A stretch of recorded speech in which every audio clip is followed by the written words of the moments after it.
저희들의 시선으로부터 사회 이야기들을 나눠보는 시사 디렉터스 컷 2회차입니다. 저는 진행을 맡은 아나운서 박선영입니다. 저는 기자 이지수입니다. 저는 기자 안영주입니다. 네, 기자님들 이번 CD컷은 어떤 주제로 이야기해 볼까요? 네, 주제를 말해보기 전에 넷플릭스에서 이제 더글로리 시즌2가 나왔는데요. 네. 혹시 보셨나요?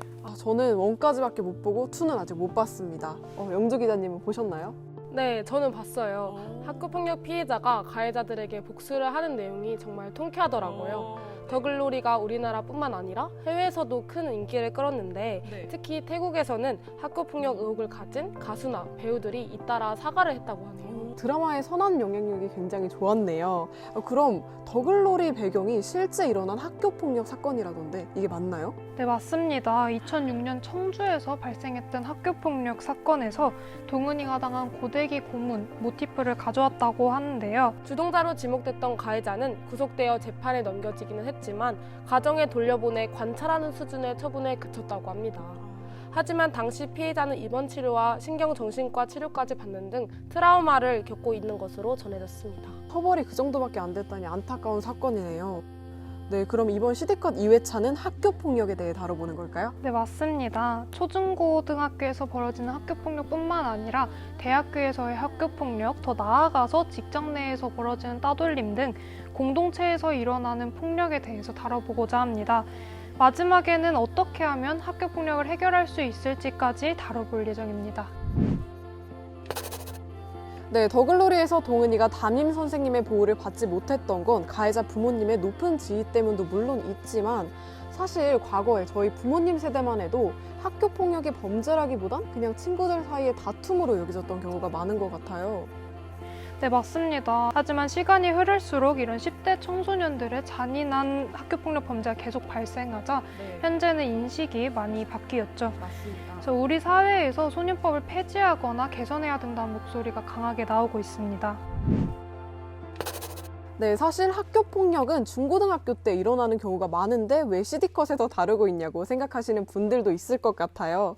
하지만 학교폭력은 피해자에게 그 사건이 발생하는 당시에만 피해를 주는 게 아니라 성인이 돼서도 여전히 회복하기 어려운 흉터를 남기죠. 네, 맞습니다. 현실에서는 더글로리의 문동은 캐릭터처럼 가해자에게 복수하는 경우보다는 평생 피해를 안고 사는 경우가 대부분이죠.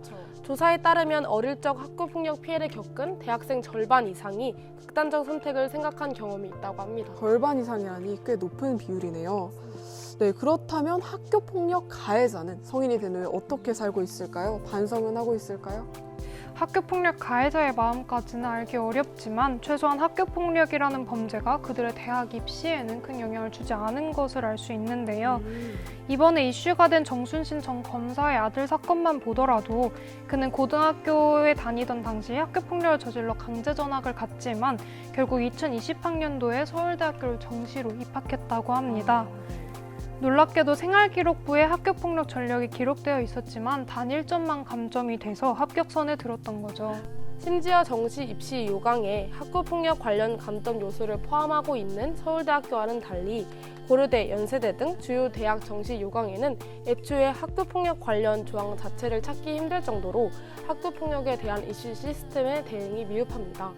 고려대학교도 그렇군요. 하지만 김동원 고려대 신임 총장이 정시 전형에도 학교폭력 가해 이력을 적용하겠다고 밝혀 변화가 기대되는 부분입니다.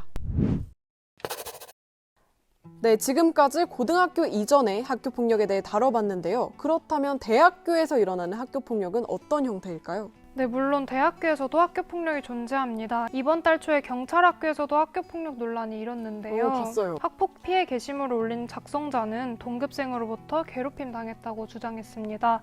그뿐만이 아닌데요. 고연전을 함께할 만큼 우리 학교와 가까운 연세대학교 아이스하키부에서도 한 선수가 집단 따돌림으로 정신과 치료를 받고 있다고 합니다.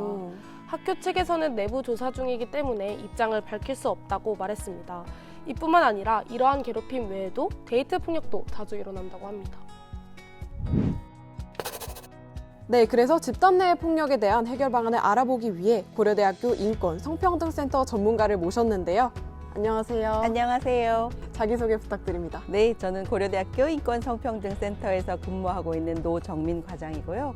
제가 고려대학교에서 이 일을 한 지는 올해로 20년 차가 되었습니다. 오, 네. 그러면 저희가 여러 질문을 드릴 건데 먼저 저희가 오늘 학교 폭력에 대해 다루고 있거든요. 네. 그러면 학교 폭력에 대해 정의해 주실 수 있을까요? 제가 20년 동안 활동하면서 스스로 내리고 있는 정의는 어떤 폭력이든 그 폭력의 배경에는 힘의 차이가 있는 것 같아요. 학교 폭력의 배경에는 힘의 차이가 존재하고 그 힘의 차이가 작동해서 취약한 위치에 놓여 있는 누군가가 자신보다 힘이 있는 사람으로부터 괴롭힘을 겪는 상황을 학교 폭력이라고 이야기하면 대략 그 안에 포괄된다고 생각합니다. 아무래도 시청자분들이 고려대학교에서 그럼 어떤 사건이 일어났었는데 궁금해하실 것 같아요. 혹시 예시를 들어주실 수 있을까요? 굉장히 다양한 사건이 발생을 하고 있고요. 예를 들면 뭐 술자리 이후에 우리가 통상적으로 알고 있는 그런 폭력이 발생하기도 하고요.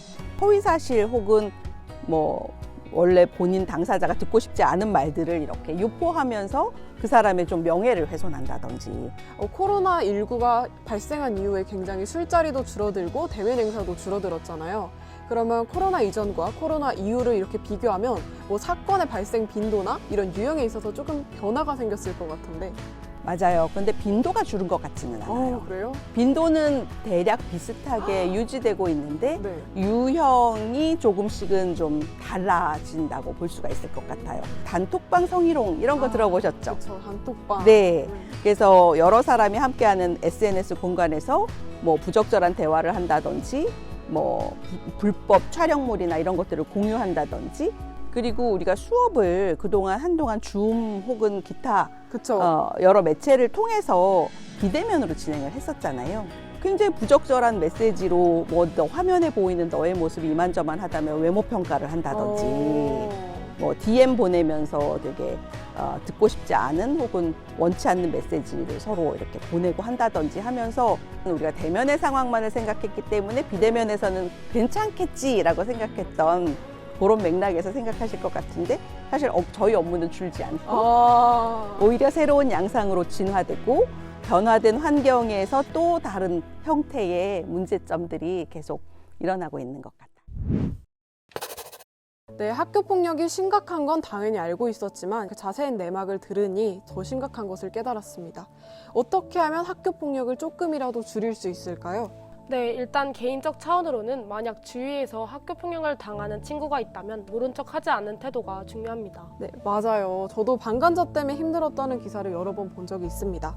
현재 학교 폭력에 대한 관심이 커지자 정부에서도 해결책을 활발하게 논의하고 있는데요. 먼저 대학 입시에서 수시 전형에만 학교 폭력 기록이 남는 허점을 고려해서 정시 전형에도 학교 폭력 기록을 반영하는 법안을 논의 중이라고 합니다. 또한 학부모 간 합의를 통해 학교 폭력 기록 자체를 무마시킬 경우를 대비해서 합의가 이뤄지더라도 학교장이 수사를 요청할 수 있는 권한을 주는 법안도 함께 논의 중입니다. 피해를 막기 위한 또 다른 방안으로 윤석열 대통령이 후보 시절 스쿨폴리스의 인력을 매년 1,000명씩 즉 5년 동안 5,000명을 늘리겠다고 공약을 내세웠습니다. 네. 하지만 현재 윤 대통령의 임기 시작 무렵과 비교했을 때 오히려 인력이 줄었으며 올해 경찰청 스쿨폴리스 운영 계획에서도 인력 증원과 관련된 예산은 빠져 아직 유의미한 변화는 없는 것 같습니다. 빨리 변화가 있어야 할 텐데요. 그렇죠? 네, 맞습니다. 현재 피해자들을 위한 상담센터의 인력이 많이 부족한 상황이라고 하는데 상담센터에 대한 지원과 홍보가 더 이뤄져야 할 것 같습니다. 네, 이번 CD컷에서는 학교 폭력의 실태와 해결 방안에 대해서 함께 이야기해봤는데요. 학교 폭력이 없는 세상을 위해 우리 모두 방관자가 아닌 방어자가 돼야겠습니다. 그럼 이번 CD컷은 여기서 마무리하는 걸로 하겠습니다. 지금까지 아나운서 박선영, 기자 이지수, 기자 안영주였습니다. 감사합니다.